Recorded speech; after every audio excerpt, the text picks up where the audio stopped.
Parfois, il y a des temps où je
사도신경으로 우리의 신앙을 고백하겠습니다.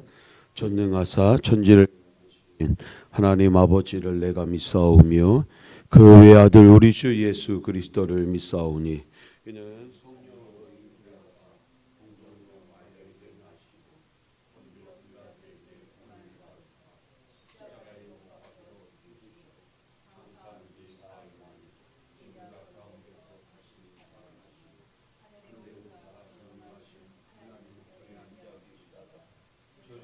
산자와 죽은 자를 심판하러 오시리라.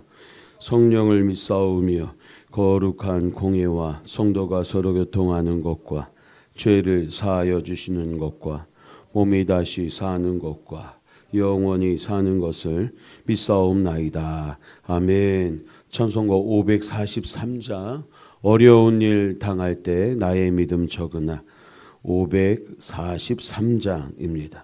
함께 찬양하겠습니다. 찬송가 543장입니다. 함께 찬양하겠습니다. 어려운 일 당할 때 나의 믿음 적으나 의지하는 내 주를 더욱 의지합니다. 세월 지나갈수록 의지할 것뿐일세. 무슨 일을 당해도 예수 의지합니다. 성령께서 내 마음 밝히 비춰 주시니 인도하심 따라서 주만 의지합니다. 세월 지나갈수록 의지할 것뿐일세. 무슨 일을 당해도 예수 의지합니다. 밝을 때의 노래와 어두울 때의 기도로 위태할 때 도움을 주께 간구합니다. 세월 지나갈수록 의지할 것뿐일세. 무슨 일을 당해도 예수 의지합니다. 생명 있을 동안에 예수 의지합니다. 천국 올라가도록 의지할 것뿐일세. 세월 지나갈수록 의지할 것뿐일세. 무슨 일을 당해도 예수 의지합니다.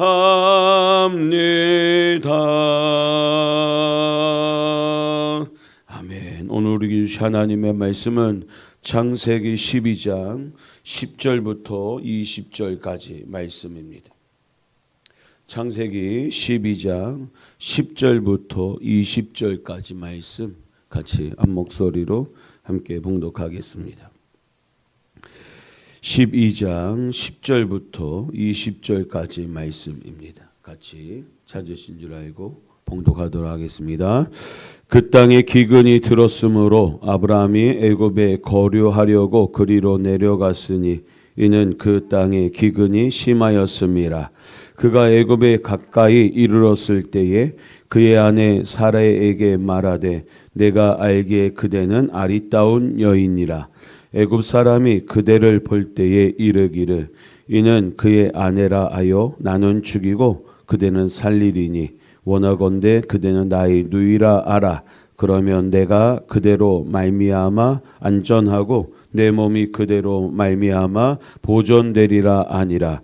아브라함이 애굽에 이르렀을 때에 애굽 사람들이 그 여인이 심히 아리따움을 보았고 바로의 고관들도 그를 보고 바로 앞에서 칭찬함으로 그 여인을 바로의 궁으로 이끌어 들인지라. 이에 바로가 그로 말미암아 아브라함을 후대함으로 아브라함이 양과 소와 노비와 암수 나귀와 낙타를 얻었더라. 여호와께서 아브라함의 아내 사레의 일로 바로와 그의 집에 큰 재앙을 내리신지라. 바로가 아브라함을 불러서 이르되 네가 어찌하여 나에게 이렇게 행하였느냐. 네가 어찌하여 그를 내 아내라고 내게 말하지 아니하였느냐. 네가 어찌 그를 누이라 하여 내가 그를 데려다가 아내를 삼게 하였느냐. 네 아내가 여기 있으니 이제 데려가라 하고 바로가 사람들에게 그의 일을 명하매 그들이 그와 함께 그의 아내와 그의 모든 소유를 보내었더라. 아멘. 다 같이 기도하겠습니다. 사랑과 은혜가 풍성하신 하나님 아버지, 거룩한 새벽 잠든 세상을 깨우시고 우리를 기도의 자리를 불러주심을 감사합니다. 오늘도 숨 쉬는 것, 눈을 뜨는 것, 주의 전에 나와 주의 이름을 부를 수 있는 것 자체가 전적인 하나님의 은혜임을 고백합니다. 이 새벽 우리의 마음과 생각을 모아 오직 주님만 높이며 예배하게 하여 주옵소서. 특별히 오늘 거룩한 주님의 날입니다. 이 새벽부터 오후에 이르기까지 시간 예배의 시간마다 우리 주님 임재하여 주시고 하나님의 영광을 드러내 주옵소서. 하나님의 하나님 되심을 오늘 예배자들을 통하여서 선포되며 삶으로 이어지는 거룩한 복된 주의 예배가 되게 하여 주옵소서. 하나님 아버지, 지난 한 주간 우리의 삶을 돌아볼 때 말씀보다 앞섰던 조급함과 기도보다 앞섰던 계산과 믿음보다 앞섰던 두려움이 있었음을 고백합니다. 입술로는 주님을 신뢰한다 하면서도 삶의 자리에서는 세상의 방식에 기대었던 이 우리의 연약함을 용서하여 주옵소서. 이 새벽 우리의 마음을, 우리의 죄악을 십자가의 보혈로 씻어 주시고 다시 정결케 하여 주옵소서. 주님, 오늘 이 하루도 우리의 힘과 지혜로 살지 않게 하시고 성령의 인도하심을 따라 살게 하여 주옵소서. 가정에서, 일터에서, 만나는 모든 관계 속에서 우리의 말과 태도와 선택이 주님의 영광을 가리지 않게 하시고 오히려 복음의 향기가 흘러가게 하여 주옵소서. 작은 일에도 감사하게 하시고 어려움 속에서도 원망 대신 기도를 선택하는 믿음을 허락하여 주옵소서. 하나님 아버지, 우리 교회를 주님의 손에 올려드립니다. 말씀 위에 굳게 서는 교회 되게 하시고 사람의 경험이나 방법이 아닌 하나님의 뜻과 인도하심을 먼저 구하는 우리 공동체 되게 하여 주옵소서. 예배마다 하늘의 문이 열리게 하시고 성령의 임재로 성도들의 심령이 새로워지게 하여 주옵소서. 다음 세대와 장년 그리고 어르신들까지 모두가 말씀 안에서 자라나는 은혜를 허락하여 주옵소서. 이 나라 이 민족을 위해 기도합니다. 혼란과 갈등 속에서도 하나님의 공의와 자비가 이 땅에 임하게 하시고 지도자들에게는 하나님을 두려워하는 마음과 백성을 섬기는 겸손함을 더하여 주옵소서. 분열이 아니라 회복의 길로, 절망이 아니라 소망의 길로 이 나라를 인도하여 주옵소서. 주님, 연약한 성도들을 기억하여 주옵소서. 병상에 있는 성도들에게 치유와 회복의 은혜를 더하시고 마음이 지치고 낙심한 이들에게 하늘의 위로를 부어 주옵소서. 외롭고 눈물로 밤을 지새우는 이들의 기도를 외면하지 마시고 가장 선한 때에 가장 선한 방법으로 응답하여 주옵소서. 치료하여 주옵소서. 이 새벽에 드리는 모든 기도 위에 주님께서 응답하시고 오늘 하루의 걸음걸음마다 주의 선하신 손이 우리를 붙들어 주시기를 소망합니다. 우리의 삶 전체가 주께 드리는 산 제사가 되게 하여 주시고 오늘 예배 가운데 구원받기로 작정된 영혼들이 주님 앞에 나와 예배하는 귀한 시간 되게 하여 주옵소서. 예수님 거룩하신 이름으로 기도드리옵나이다. 아멘. 창세기 12장 10절부터 20절 말씀을 가지고 오늘 함께 은혜를 나누고자 합니다. 사랑하는 성도 여러분, 오늘 우리는 창세기 12장 10절부터 20절 말씀 앞에 서게 됩니다. 오늘 본문은 믿음의 조상 아브라함의 영광스러운 소명 이야기 한가운데 불쑥 끼어든, 즉 다소 불편한 장면이 기록되어 있습니다. 약속을 받고 길을 떠난 직후 아브라함이 믿음으로 승리한 이야기가 아니라 바로 두려움에 흔들리고 거짓에 의지했던 실패의 기록이기 때문입니다. 그러나 바로 이 장면 속에 우리의 인생과 너무나도 닮아 있는 하나님의 은혜의 방식이 담겨 있습니다. 오늘 본문을 함께 깊이 묵상하며 하나님이 우리에게 무엇을 말씀하시는지 함께 듣기를 원합니다. 성도 여러분, 신앙생활을 하다 보면 이런 질문이 마음속에서 올라옵니다. 하나님의 뜻대로 살려고 결단했는데 왜 상황은 더 어려워지는가? 분명 순종해서 출발했는데 왜 바로 위기가 찾아오는가? 여러분, 우리의 삶의 현장에 이런 일들 여러분 비일비재하지 않습니까? 주님의 뜻을 붙잡고 헌신의 길을 걸어가는데 문제에 부딪힙니다. 선한 마음을 가지고 주님 앞에 순종했는데 어려운 문제를 만나게 됩니다. 주변 사람들조차 비난하고 외면하고 함께하지 않는 그 모습들 말입니다. 아브라함의 인생이 바로 그러했습니다. 창세기 12장 1절에서 그는 하나님의 부르심을 받습니다. 본토와 친척과 아버지의 집을 떠나 하나님이 보여주실 땅으로 가라는 명령이었습니다. 그리고 12장 7절 하나님 분명히 약속하셨습니다. 이 땅을 내 자손에게 주리라. 약속은 분명했고 방향도 분명했습니다. 근데 10절을 보십시오. 그 땅에 기근이 들었더라. 그 땅에 기근이 들었으므로 여러분, 약속의 땅 가나안에 기근이 왔습니다. 성경은 이 기근이 왜 왔는지 설명하지 않습니다. 다만 분명한 사실 하나만을 말해줍니다. 하나님의 약속을 붙들고 들어온 땅에서 아브라함은 당장 먹고 사는 문제 앞에 서게 되었다라는 것입니다.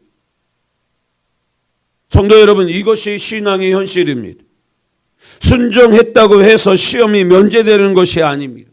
오히려 순종의 길 위에서 더 날카로운 질문을 받게 됩니다.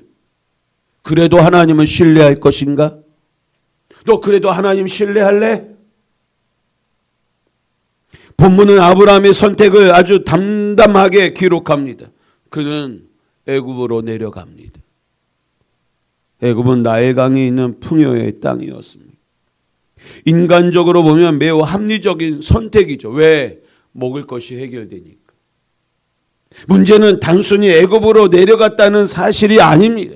그 내려가는 과정에서 아브라함의 마음이 어디를 향하고 있었느냐라는 겁니다.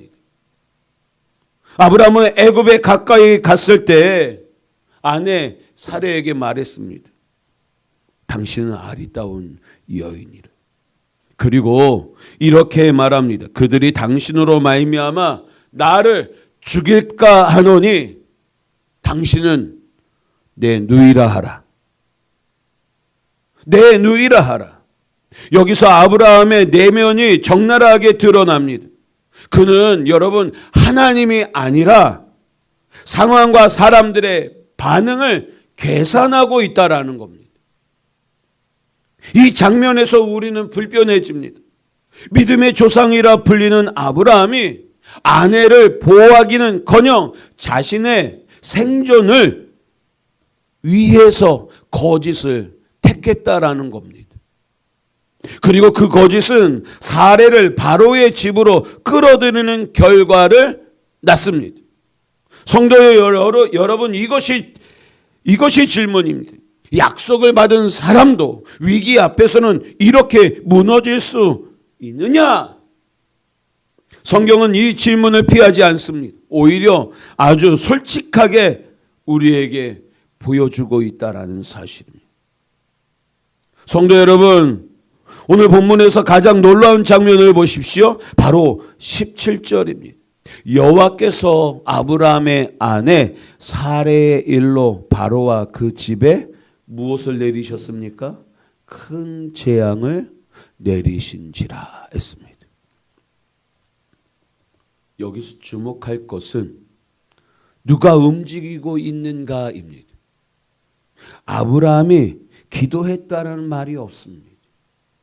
회개했다라는 기록도 없습니다. 그럼에도 불구하고 하나님이 지금 이 문제에 뭐하고 있어요? 개입하고 계십니다. 아브라함의 이름이 아니라 사례의 일로 하나님이 바로의 집을 치십니다. 이 장면은 우리에게 분명히 말해줍니다. 아브라함을 지키는 근거는 여러분 아브라함의 믿음의 상태가 아니라 결국 하나님의 언약의 신실하심이라는 사실인 것입니다. 여러분 하나님의 신실하심. 아브라함이 흔들렸지만 하나님은 흔들리지 않으셨습니다. 아브라함은 거짓으로 자신을 지키려 했지만 하나님은 주권적으로 언약의 계보를 보호하십니다. 바로는 결국 깨닫습니다. 그리고 아브라함을 책망합니다. 네가 어찌하여 나에게 이렇게 행하였느냐? 여러분 참으로 아이러니한 장면입니다. 왜? 세상의 왕이 하나님의 사람을 책망하고 있어요. 그러나 그 책망 속에서도 하나님은 아브라함을 지금 버리지 않으십니다. 오히려 그를 다시 길 위에 여러분 세우신다라는 겁니다. 사랑하는 성도 여러분, 이것이 은혜입니다. 은혜는 인간의 실패를 합리화하는 것이 아닙니다. 그러나 은혜는 인간의 실패보다 더 크신 하나님의 신실하심입니다.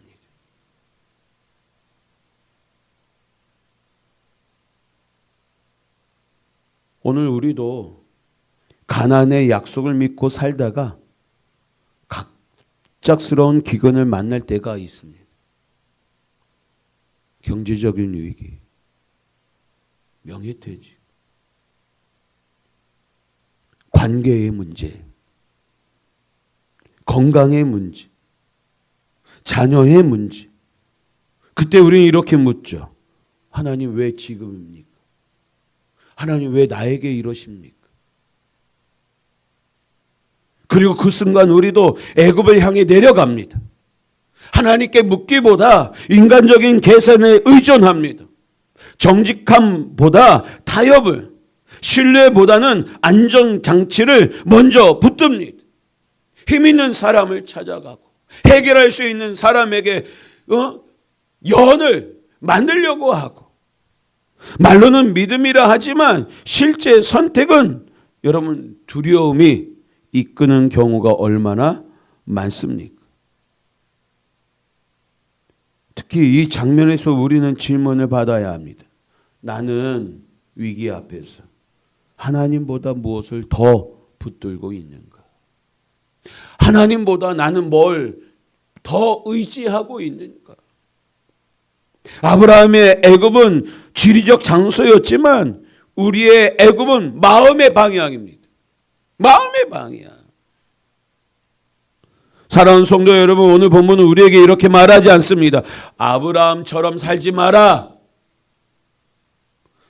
성경은 도덕 교과서가 아닙니다. 오늘 본문은 이렇게 말합니다. 아브라함의 하나님을 바라보라.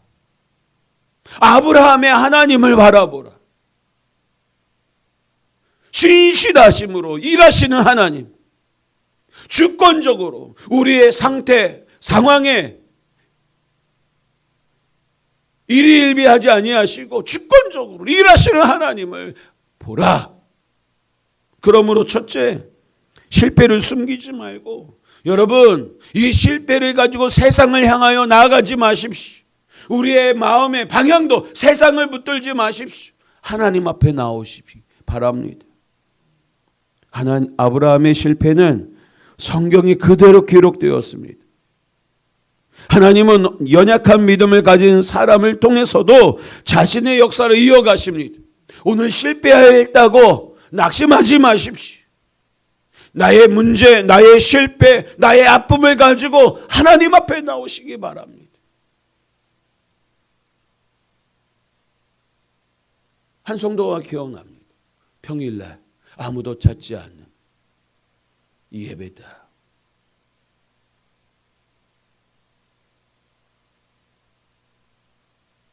사택에 서 있는데 울음소리가 희미하게 들립니다.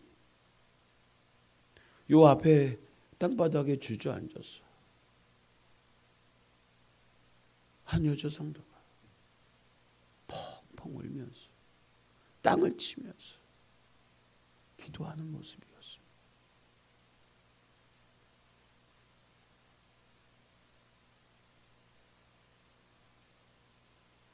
알코올 중독자로, 결혼의 실패로, 삶의 막막한 이 현실 앞에 하나님 앞에 엎드려 기도하는 그 모습, 그 장면이 선합니다. 살아내려고 몸부림치는 성도의 모습, 그런 하나님 앞에서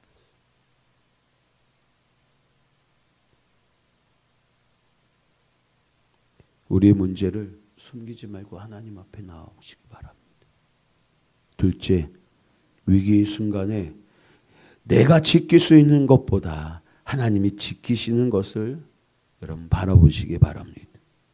하나님은 사례를 지키심으로 장차 태어난 이삭과 그리스도의 계보를 여러분 보호하셨습니다. 우리의 인생도 마찬가지입니다. 우리가 붙들고 있는 작은 안전보다 하나님이 붙들고 계신 큰 구속의 그림을 보아야 합니다. 지금 당장은 모르죠. 그러나 하나님은 일하고 계십니다. 어떤 여자 화가를 보았습니다. 작은 펜으로 깨같이 그림을 그려가는데 큰 종이에 붓으로 그리는 것도 아닙니다. 작은 펜입니다. 선을 하나씩 하나씩. 그런데 그 그림이 몇 시간 완성된 후에는 전체가 아름다운 그림으로 검정색 펜 하나로 그림이 그려져 있는 것을 봅니다. 하나님도 우리의 인생 가운데 지금 이 상황이, 이 문제가, 이 환경이 우리는 이해할 수 없죠.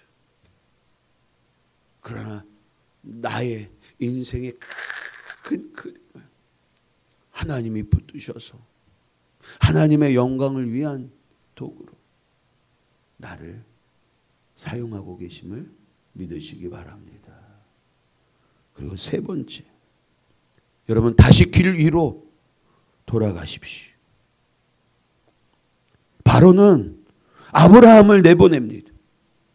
애굽은 머무는 곳이 아니라 통과하는 곳이었습니다. 실패의 자리에 눌러 앉지 말고 하나님이 처음 부르신 자리, 예배의 자리, 사명의 자리, 소명의 자리로 우리 다시 돌아가야 합니다. 우리가 있어야 할 자리, 세상이 아닙니다. 실패의 자리가 아닙니다. 하나님 앞입니다. 거룩한 자리입니다. 팀들 믿음의 가족 여러분, 창세기 12장 10절부터 20절은 인간의 믿음이 얼마나 쉽게 흔들리는지를 우리에게 보여주고 있습니다. 그러나 동시에 하나님의 언약이 얼마나 견고한지를 또한 증언하고 있습니다. 아브라함 넘어졌어요. 하지만 언약은 넘어지지 않았습니다.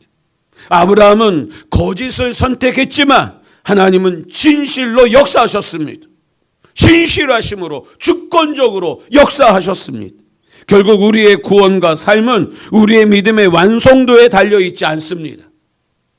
그것은 언약을 끝까지 붙드시는 하나님의 신실하심에 달려 있습니다. 그리고 그 신실하심은 장차 예수 그리스도 안에서 완전히 드러나게 됩니다. 참 아브라함이신 그리스도께서 우리를 대신해 완전한 순종으로 언약을 이루셨기 때문입니다. 오늘 이 말씀 앞에서 우리 모두 이렇게 기도하며 하나님 앞에 나가기를 원합니다. 주님, 흔들리는 나를 붙드시는 주님의 손을 다시 신뢰하게 하옵소서. 나는 실패하고 나는 연약하고 늘 흔들리는 갈대처럼 문제 앞에 풍파 가운데, 인생의 풍파 가운데 흔들리지만 주님이 나를 붙들어 주옵소서. 우리 가정을 붙들어 주옵소서.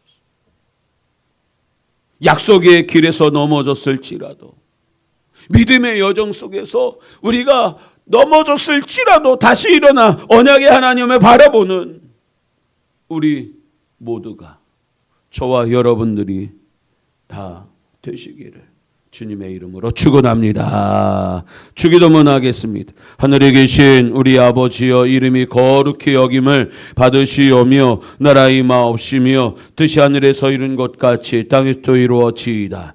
오늘날 우리에게 일용할 양식을 주옵시고 우리가 우리에게 죄 지은 자를 사하여 준 것 같이 우리 죄를 사하여 주옵시고 우리를 시험에 들게 하지 마옵시고 다만 악에서 구하옵소서. 대개 나라와 권세와 영광이 아버지께 영원히 있사옵나이다. 아멘.